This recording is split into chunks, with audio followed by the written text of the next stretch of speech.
하나님 말씀 같이 보시겠습니다. 하나님의 말씀 오늘 매일 성경 마태복음 16장 1절에서 20절까지 말씀입니다. 마태복음 16장 1절에서 20절까지 말씀. 본문은 13절부터 20절까지만 읽도록 하겠습니다. 13절부터 20절까지만 같이 읽습니다. 시작.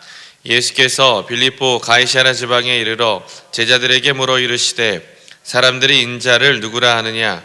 이르되 더러는 세례 요한, 더러는 엘리야, 어떤 이는 예레미야나 선지자 중에 하나라 하나이다. 이르시되 너희는 나를 누구라 하느냐? 시몬 베드로가 대답하여 이르되 주는 그리스도시요 살아계신 하나님의 아들이시니이다. 예수께서 대답하여 이르시되 바요단 시몬아 네가 보기에도다. 이를 네게 알게 한 이는 혈육이 아니요 하늘에 계신 내 아버지시니라. 또 내가 네게 이르노니 너는 베드로라. 내가 이 반석 위에 내 교회를 세우리니 음부의 권세가 이기지 못하리라. 내가 천국 열쇠를 내게 주리니 네가 땅에서 무엇이든지 매면 하늘에서도 매일 것이요 네가 땅에서 무엇이든지 풀면 하늘에서도 풀리리라 하시고 이에 제자들에게 경고하사 자기가 그리스도인 것을 아무에게도 이르지 말라 하시니라. 아멘. 저는 오늘 마태복음 16장 1절에서 20절 말씀을 가지고 교회의 청사진이라는 제목으로 하나님 말씀 증거하도록 하겠습니다. 영어판으로 먼저 나왔고요. 그리고 나중에 한글판으로 번역된 조윤기 원로 목사님이 쓰신 4차원의 영적 세계에 보면 이런 에피소드가 하나 있습니다. 그 오래전 원로 목사님에게 그 50대 후반에 어떤 여 집사님 한 분이 찾아오셨대요. 그리고 다짜고짜 하는 말이 우리 집 망했습니다. 우리 가정 끝났어요. 그러면서 털썩 주저앉아서 대성통곡을 하더래요. 이유를 들어봤더니 막내딸 때문이에요. 어느 날부터 이 막내딸이 뭔가 반항의 눈빛을 보이더니 아이가 갑자기 어느 날부터 히피족이 돼서 남자들이랑 원나잇을 하고 다니는데 문제는 자기 오빠 친구들하고 잠자리 하는 것을 넘어서 아빠의 친구들, 나이가 한참 많은 아빠의 친구들하고도 잠자리를 하는 바람에 너무 창피해서 얼굴을 들고 다닐 수가 없다는 거예요. 그러니까 이 책이 쓰여진 게 뭐 한 70년대, 1970년대니까 이 분위기를 예상할 수 있잖아요. 뭐 지금도 들으면 경악하는 일을 그 당시에 했으니 뭐 보수적인 걸 떠나서 이게 뭐 어떻게 할 수가 없는 거죠. 그래서 자기는 그렇게 생각했다는 거예요. 우리 막내딸은 창녀와 다름이 없다. 이게 다 소문이 나가지고 집안 식구들 모두가 눈총을 받는데요. 회사를 가도 수근수근, 모임을 가도 수근수근. 이거 뭐 견디기가 어려운 거죠. 그래서 별의별 방법을 다 해봤는데 하다 안 돼서 지금은 이렇게 기도하고 있었답니다.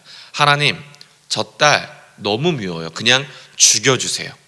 내가 저 꼴 보느니 그냥 저 딸 죽여주세요. 이에 목사님이 해답을 제시합니다. 부인, 딸을 정말 사랑하세요? 막내딸이 새로운 인생 살기 원하세요? 그러면 청사진을 바꾸십시오. 부인이 기도할 때 바라보는 그 딸의 청사진을 바꾸십시오. 지금 부인은 하나님께 우라통을 터뜨리는 거지 하나님이 하실 일들에 대한 믿음은 없어 보입니다. 우리 집안의 수치 차라리 없는 게 나아 미워만 하고 있으니 하나님이 응답하실 수 없는 거죠. 그래서 함께 명확한 청사진을 그립니다. 남자들과 원나잇 하는 딸이 아니라 변화된 딸의 모습을 생각하게 만들어요. 예수님이 만나주신 딸의 모습, 십자가에서 변화된 딸의 모습, 그 모든 모습을 가지고 하나님 앞에 나와 기도하라 권면을 합니다. 그리고 몇 달 뒤 이 부인이 목사님을 다시 찾아왔는데 뒤에 웬 얌전한 청년 한 명을 데리고 왔더래요. 보니까 막내딸, 방황하고 있던 막내딸이 모든 방황을 청산하고선 조신한 모습으로 돌아와 목사님한테 꾸벅 인사를 하더랍니다. 무슨 일이 있었느냐? 사실 그날도 그냥 아무 남자와 잠자리를 하고 호텔에서 눈을 딱 떴대요. 근데 처음으로 자기 자신이 더럽다 생각이 되더랍니다.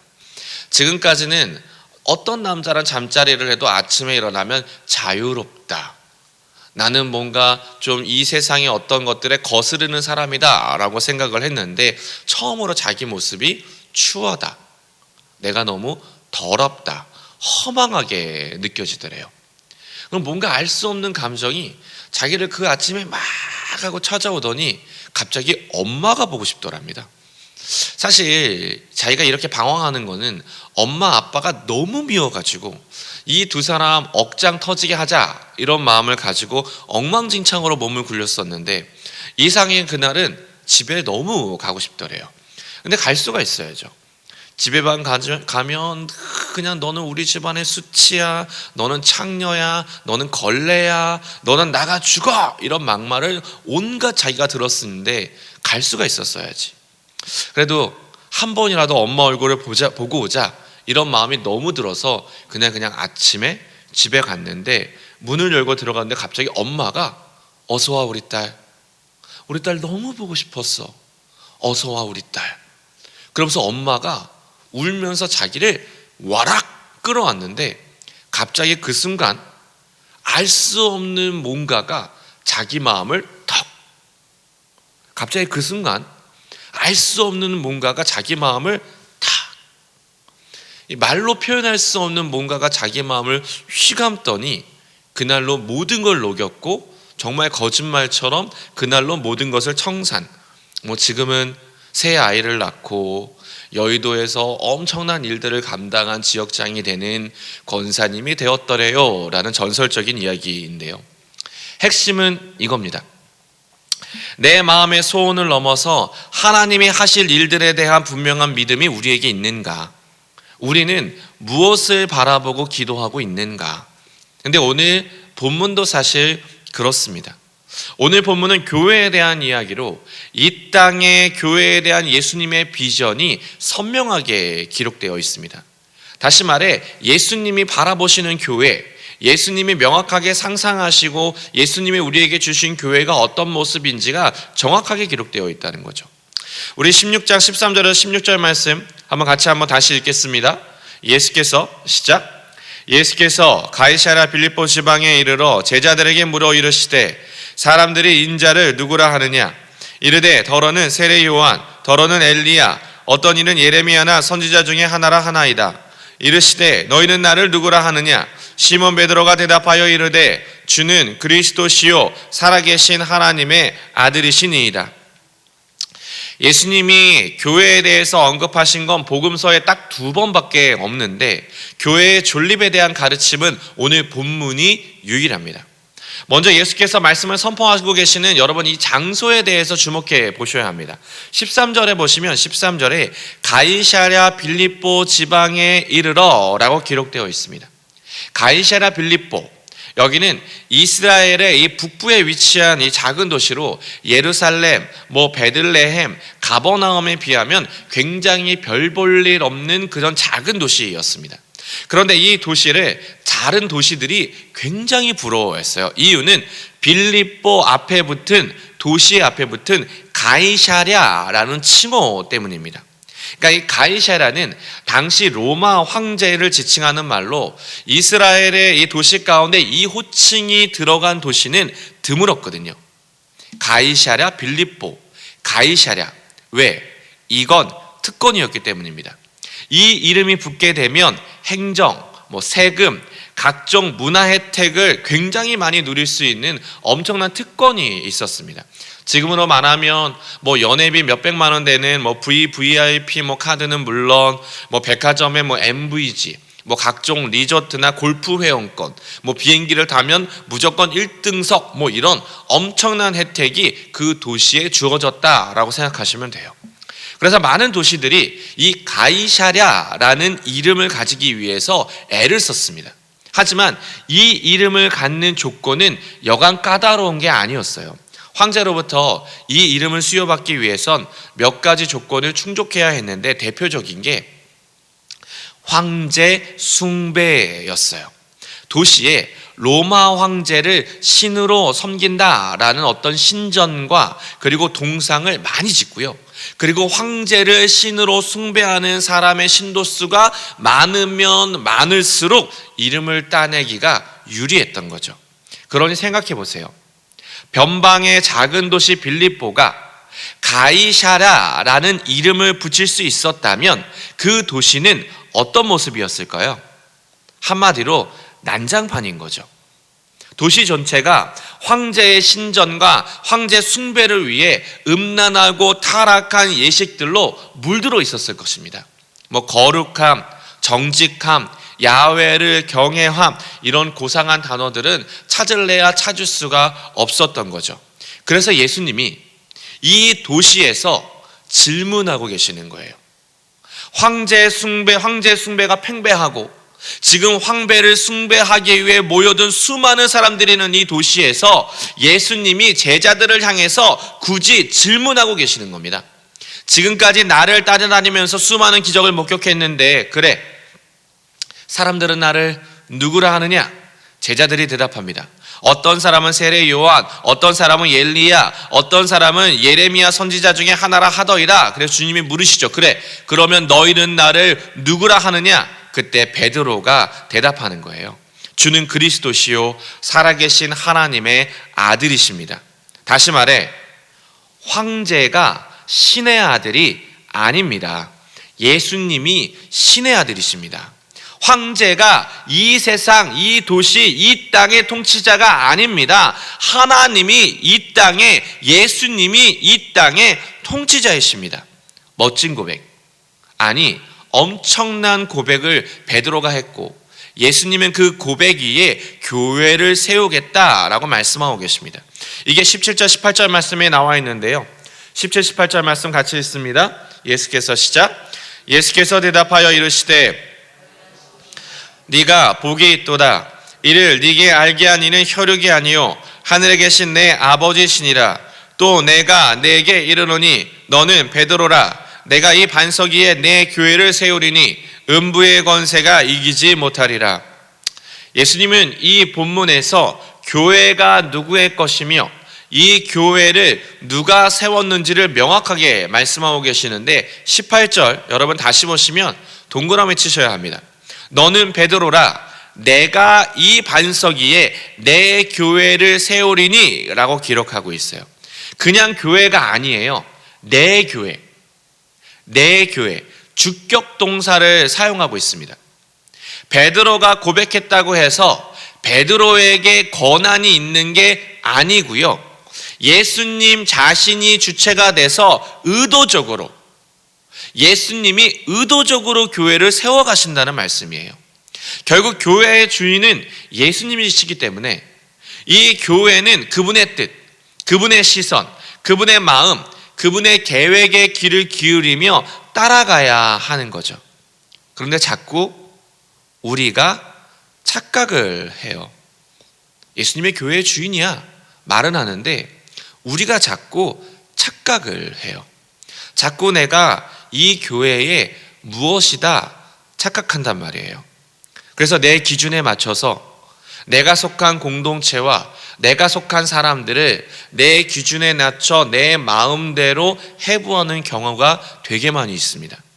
세상을 보는 관점보다 더 무섭고 심각한 눈빛으로 이거는 안 돼, 저거는 안 돼, 아 이거 싫어, 저거 싫어, 이것도 문제고 저것도 문제야, 그것을 열심히 외친단 말이에요. 물론 잘못했으면 고쳐야죠. 교회가 옳은 방향으로 가지 않는다면 수정해야죠. 교회가 정말 발전할 수 있다면 얼마든지 대화를 해야죠. 하지만 그 기준이 성경적인 게 아니고 그 기준이 예수님이 아닌 철저히 내 감정과 내 생각과 내 관습에서 나오는 거라면, 성경에서 말하는 그 교회의 본질이 아니라면, 나의 판단과 생각에서 오는 거라면 우리는 그 소리들에 대해서 조심할 필요가 있습니다. 그래서 우리에게 고백이 중요합니다. 예수님이 주님이라는 고백, 예수님이 이 교회를 끌어가신다는 믿음이 우리에게 굉장히 중요합니다. 왜? 고백이 분명한 사람은 기도를 하거든요. 내가 뭔가를 하는 것이 아니기 때문에 안타까운 마음으로, 애통하는 마음으로 주님께 무릎을 꿇음으로 예수님의 마음이 내 마음이 되고 예수님의 시선이 내 시선이 돼서 예수님이 원하시는 교회가 될 수 있도록 기도한다는 거예요. 이에 주님은 그렇게 기도하는 교회에게, 기도하는 사람들에게 엄청난 권세를 그에서 부어주시겠다 약속을 하십니다. 18절, 19절 다시 한번 읽습니다. 여러분 18절, 19절입니다. 같이 읽습니다. 시작. 또 내가 내게 이르시되 너는 베드로라. 이 반석 위에 내 교회를 세우리니 음부의 권세가 이기지 못하리라. 내가 천국 열쇠를 내게 주리니 네가 땅에서 무엇이든지 매면 하늘에서도 매일 것이요 네가 땅에서 무엇이든지 풀면 하늘에서도 풀리리라 하시고, 교회에 대한 약속의 측면에서 여러분 이 말씀을 유익 있게 생각하십시오. 자, 여러분 상상해 보세요. 예수님께서 지금 머물고 계신 지역은 가이사랴 빌립보입니다. 황제 숭배로 도시 전체가 혼탁해져 있는 영적 전투의 진원지예요. 그런데 그곳에서 주님이 이미 승리를 선포하고 계세요. 내가 내 교회를 지금 이 혼탁한 이 세상에 세울 것인데 그 어떤 음부의 권세도 이기지 못하리라. 내가 천국 열쇠를 이 교회에게 주리니 너희가 무엇이든지 땅에서 매면 하늘에서도 매일 것이고 너희가 무엇이든지 땅에서 풀면 하늘에서도 풀리리라. 즉 여기 있는 사람들은 황제를 숭배하느라 신상을 세우고 절을 하지, 그러나 그들은 아무것도 얻을 수 없어. 하지만 나는 너희에게 천국 열쇠를 주겠다. 그래서 예수님은 승천하시기 직전에 그 천국 열쇠를 소유한 제자들에게 이렇게 다시 한번 약속하십니다. 마가복음 16장 17절 18절 우리가 잘 아는 말씀 이렇게 기록되어 있습니다. 천국 열쇠를 소유한 사람들에게 주신 말씀이에요. 믿는 자들에게는 이런 표적이 따르리니 곧 그들이 내 이름으로 귀신을 쫓아내며 새 방언을 말하며 뱀을 집어 올리며 무슨 독을 마실지라도 해를 받지 아니하며 병든 사람에게 손을 얹은즉 나으리라 하시니라. 그리고 이 말씀에 순종해 천국 열쇠를 들고 나간 제자들을 향해 성경은 이렇게 증언합니다. 마가복음 16장 19절 20절 주 예수께서 말씀을 마치신 후에 하늘로 올려지사 하나님 우편에 앉으시니라. 제자들이 나가 두루 전파할세 주께서 함께 역사하사 그 따르는 표적으로 말씀을 확실히 증언하시니라. 여러분, 세상을 이길 권세가 교회에게 있음을 믿으십니까?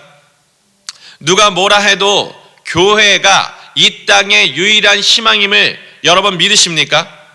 그러면 청사진을 그리십시오. 이 교회를 통해 하나님의 나라가 드러나고 다시 한번 이 교회를 통해 부흥의 역사가 일어나길, 부족한 우리들을 통해 하나님의 나라가 우리의 삶 가운데 드러나 다시 한번 교회의 영광이 회복되고 많은 수많은 영혼들이 주님께 돌아올 수 있도록 우리를 사용해 달라고 그 청사진을 그리십시오. 성경은 말합니다. 내가 천국 열쇠를 너희에게 주리니 너희가 땅에서 무엇이든지 매면 하늘에서도 매일 것이고 너희가 땅에서 무엇이든지 풀면 하늘에서도 풀리리라. 오늘 이 시간 그 약속을 가지고 함께 기도할 때 주님의 은혜가 흘러가는 저와 여러분 되시길 주님의 이름으로 축원드립니다.